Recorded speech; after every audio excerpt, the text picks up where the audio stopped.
네, 안녕하세요. 오늘도 여러분들의 최강 종목을 책임지는 엠벤골드 김병진 매니저입니다. 자, 오늘 본격적으로 최강 종목을 소개해드리기 앞서서 지난 소개해드렸던 종목의 리뷰를 도와드리도록 하겠습니다. 제가 저번에 소개해드렸던 보안주 CQ세니안 종목이 소개해드린 가격 대비해서 28% 가까이 수익권을 주었는데요. 이 종목이 시가총액이 굉장히 작은 종목이고 변동성이 크기 때문에 이 종목은 변동성에 유의하셔서 매매를 하시는 게 좋을 것 같고요. 수익 실현하신 분들은 잘하셨다라고 생각이 들고요. 조금 더 지켜보실 분들은 좀 더 지켜봐도 되는 종목이라고 보시면 좋을 것 같고요. 앞으로 이 클라우드 사업과 보안은 뗄래야 뗄 수 없는 상관관계가 있다라고 생각이 들고요. 양자 컴퓨팅의 단계까지 간다면 더욱더 차세대 보안에 대한 수요가 커질 것이라는 점 꼭 기억해 주시면 좋을 것 같습니다. 자, 그러면 이슈를 넘어가도록 하겠습니다. 오늘 제가 최강 종목을 소개하기 앞서서 최강 이슈를 여러 가지 이제 분석을 해드리는데 최강 이슈 첫 번째를 가지고 왔습니다. 오늘장 투자 포인트는 바로 원유에 대한 이야기입니다. 국제유가가 지금 9거래일째 상승을 보였다가 오늘 드디어 조금 소폭 하락을 했거든요. 그럼에도 불구하고 이 유가가 미치는 영향에 대해서 많은 걱정이 되고 있는 것이 사실입니다. 그래서 유가에 관련된 이미지를 보면서 설명 한번 드려보도록 하겠습니다. 일단 국제 유가가 올해 첫 배럴당 90달러를 돌파를 했다가 소폭 하락을 했습니다. 그럼에도 불구하고 아직도 이런 고유가 상황이 유지되는 건 우려되는 부분이다라는 점 보시면 좋을 것 같습니다. 다음 이미지 보도록 하고요. 일단 러시아와 사우디가 감산을 연말까지 유지한다라는 것이 좀 큰 어떻게 보면 이슈가 아닌가라고 생각이 되고요. 우리나라의 에너지 소비량을 보시면 아시겠지만 전기차가 많이 보급이 됐다 하더라도 아직도 원유에 대한 의존도가 굉장히 높은 부분을 참고를 해보시면 얼만큼 부담되는 상황이라는 걸 좀 아실 수 있을 것 같습니다. 다음 이미지 넘어가도록 하겠습니다. 유가 같은 경우에는 물가에 연관이 있죠. CPI에 연관이 있는데 이게 보통 통상 8월달 한 달 다음 텀으로 CPI에 영향을 주기 때문에 앞으로 이 10월달 CPI까지도 여러분들이 좀 참고를 하셔서 지켜보시는 게 좋을 것 같고요. 전체적으로 정말 장기적인 흐름은 크게 상승 못하지 않겠냐라는 것이 중론이지만 단기적으로 9월달은 유가가 강세라는 점이 시장에 좀 이슈로 작용하고 있다라고 보시면 좋을 것 같고요. 8월달 같은 경우에는 유가가 낮았는데 9월 달에는 지금 상승세를 보이고 있다는 게 첫 번째 이슈입니다. 다음 이슈로 넘어가 보도록 하겠습니다. 자, 다음 투자 포인트 관련 종목을 제가 설명 안 드렸네요. 관련 종목들은 이런 종목인데요. 이 종목들은 단기적으로 급등세를 계속해서 보일 수 있을 것 같고요. 대형주보다 오히려 흥구석유 같은 중소형주들이 강세를 시장에서 보였던 점이 있었기 때문에 워낙에 변동성이 큰 종목이니까 한번 눈여겨서 지켜보시면 좋을 것 같습니다. 다음 이슈 넘어가도록 하겠습니다. 다음 이슈 같은 경우에는 최근에 나온 이슈인데 짚어드릴 만한 뉴스인 것 같아서 제가 가지고 왔습니다. 반도체 국가산단 예타 면제를 추진한다라는 내용입니다. 이거 이미지를 보면서 설명을 한번 드려보도록 하겠습니다. 예타를 면제한다라는 것이 어떤 의미를 담고 있냐면 우리가 반도체 특히나 용인의 비메모리 반도체, 시스템 반도체를 클러스터를 구축하겠다라고 했는데 그 예타 면제가 진행이 되면 그 공장이 착공되는 시기가 조금 더 앞당겨진다라고 보시면 좋을 것 같습니다. 6개월 이상 그 시기가 앞당겨진다라는 것은 관련된 종목들에 대한 이벤트라든가 프로젝트라든가 이런 것들도 다 변경이 된다는 소식이 이 뉴스의 핵심이라고 보시면 좋을 것 같습니다. 이거와 더불어서 이 반도체에 대해서 의미를 조금 더 한번 설명을 드려봐야 되겠는데요. 비메모리 반도체 같은 경우에는 사람의 두뇌 역할을 하는 반도체라고 보시면 좋을 것 같고 기존에 우리나라가 잘하는 건 메모리, 저장하는 반도체입니다. 근데 비메모리 반도체를 짓겠다라는 거잖아요. 비메모리 반도체 같은 경우에는 이미지 정보를 습득하거나 변환하는 반도체나 뭐 엔비디아의 GPU 이런 것들을 이제 이야기하는 거고 센서라든가 다양한 것들이 비메모리 반도체이기 때문에 앞으로 AI 산업이 발전하고 모빌리티가 계속해서 진화하면 할수록 성장할 수 있는 부분은 바로 비메모리 반도체 산업이다라고 보시면 좋을 것 같습니다. 그래서 기존의 메모리 반도체는 클라우드가 이끌어주고 비메모리 반도체는 모빌리티에 대한 대한 변화, 모빌리티에 대한 혁신이 이끌어준다라고 보시면 좋을 것 같고요. AI 산업에서 우리나라가 굉장히 큰 위치를 차지하기 위해서 큰 주도를 해서 공장을 짓는다라는 소식이 바로 이 소식이라고 보시면 좋을 것 같습니다. 다음 뉴스를 한번 보도록 하겠습니다. 다음 뉴스는 반도체에 대한 우려 섞인 목소리도 최근에 나오고 있습니다. 특히나 이 SK 하이닉스의 반도체가 화웨이폰에서 나왔다라는 소식이 나왔는데요. 이래서 반도체 종목들이 최근에 주가가 지지부진한 종목도 있고 강한 종목들도 있다라고 보시면 좋을 것 같고, 포커스는 신성장하는 반도체 쪽에만 좀 관심을 가져보시면 좋을 것 같습니다. 아직은 해소된 건 아니고요. SK 하이닉스에서는 직접 거래한 사실이 없다라고 밝혔는데, 미국 입장에서 또 어떤 이야기가 나올지 향후 이제 추적을 해봐야 되는 상황이라고 보시면 좋을 것 같습니다.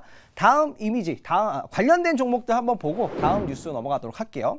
관련된 종목들은 이런 종목들이 있습니다. 예타 면제에 대한 소식, 그리고 추가 소식, 후발적인 소식이 나온다면 기존의 이제 전공정, 그리고 메모리 쪽, 그리고 비메모리 쪽 관련된 종목들, 그리고 팹리스 종목들이 관심 종목으로 보시면 좋을 것 같습니다. 다음 이슈로 넘어가도록 하겠습니다. 자, 다음 이슈는 두 번째 이슈와 비슷한, 어떻게 보면 연관된 이슈라고 보시면 좋을 것 같습니다. 이것도 이제 최근에 나온 건데요. 9월 달에 나온 건데, 연내 최대 181조 수출 무역, 수출 금융을 공급을 한다라는 뉴스입니다. 이거에 대해서 세부 사항을 보시면은 여러분들이 투자 포인트를 좀 잡으실 수 있다라고 보시면 좋을 것 같습니다. 이미지를 보면서 설명을 드려보도록 하겠습니다. 여기서 다양한 업종들을 지원한다라는 얘기가 나왔는데요. 저는 가장 눈에 띄었던 게 이 용인 반도체 국가산단 예타 면제가 가장 눈에 띄었고요. 이것뿐만이 아니라 2차 전지라든가 바이오, 조선, 자동차, 미래 이제 신성장을 이끌어줄 수 있는 업종들이 계속해서 여기에서 나오고 있기 때문에 이 키워드들은 여러분들이 좀 참고를 해보시면 좋을 것 같고요. 전일 미국 증시에서 애플이 급락을 했습니다. 급락한 이유가 대형 언어 모델이 없다 라는 이유 때문인데요. 이렇게 성장이라는 거는 누군가가 대신해 주는 게 아니라 직접 해야지 되는 것이다 라는 것을 좀 참고를 해보면 우리가 얼만큼 이 뉴스에 좀 관심을 가져야 되는가 좀 참고를 해볼 수 있을 것 같습니다. 다음 이미지 넘어가도록 하겠습니다. 구체적으로 어떤 부분이 저는 눈에 띄었냐면 바로 이 컨텐츠에 대한 내용이 좀 나왔고요. 그리고 미국의 반도체 팹리스 협력센터를 신설을 한다라는 내용이 있습니다. 비메모리 반도체가 앞으로 커질 거라고 말씀을 드렸잖아요. 비메모리 반도체 산업의 구조를 보셔야 되는데, 비메모리 반도체는 설계를 하는 팹리스 기업이 있고 그거를 대신해서 만들어주는 파운드리가 있다라고 보시면 좋을 것 같아요. 그래서 비메모리가 커진다라는 건 결국 팹리스 기업들이 있어야 된다라는 것이고요. 지금 우리나라의 기업들이 팹리스 글로벌 시장 점유율이 거의 최하위권에 있기 때문에 앞으로 성장성은 충분히 있다라고 생각이 되고, 반도체 강국이기 때문에 관련된 기술은 충분히 있다 생각을 하고 있습니다. 자, 다음 이미지 관련 종목들 한번 보도록 하겠습니다.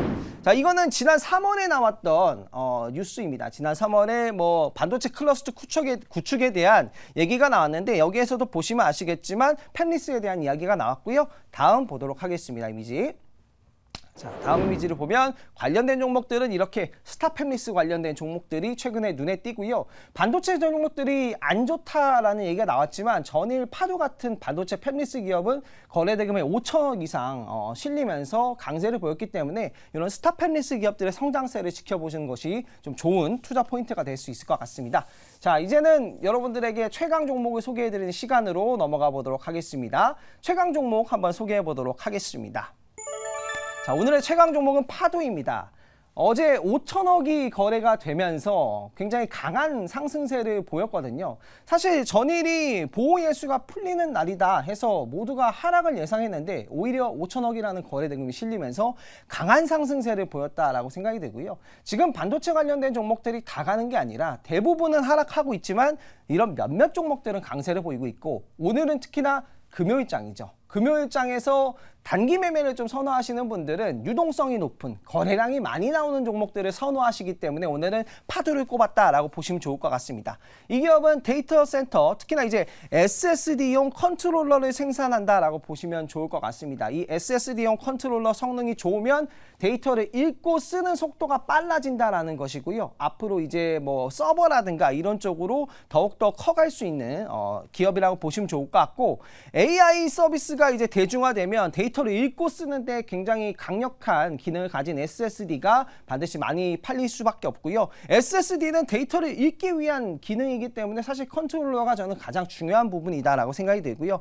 최근에 삼성전자가 업황이 안 좋음에도 불구하고 고성능 SSD 신제품을 출시를 했습니다. 우리가 이만큼 자신이 있다라는 것들을 보여줬고, 세계무기에서 이런 신제품을 안 좋음에도 밝혔다라는 건 성장을 하고 있다라는 모습을 좀 보여준 사례가 아닌가 생각이 되고요. 이 고성능 SSD 관련해서 SSD 종목들이 다 강세를 보였는데, 이 SSD 발표한 그 삼성전자의 신제품보다 파도의 기술력이 더 뛰어나기 때문에 이 종목을 뽑았다라고 보시면 좋을 것 같습니다. 매수 가격을 한번 이제 설정을 해드리도록 하겠습니다.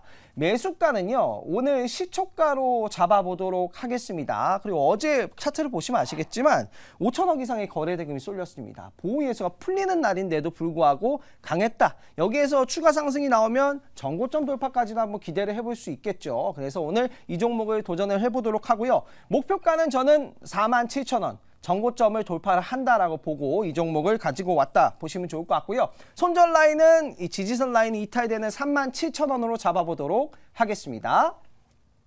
자, 그리고 더욱 많은 정보와 종목들을 받아보고 싶으신 분들은 오늘 오후 5시 너튜브에 김병진 검색하시면 제가 최강 종목들을 소개해드리는 시간을 가져보도록 하고요. 네이버 밴드에서도 많은 정보 올려드리고 있으니까 많은 참여 부탁드리도록 하겠습니다.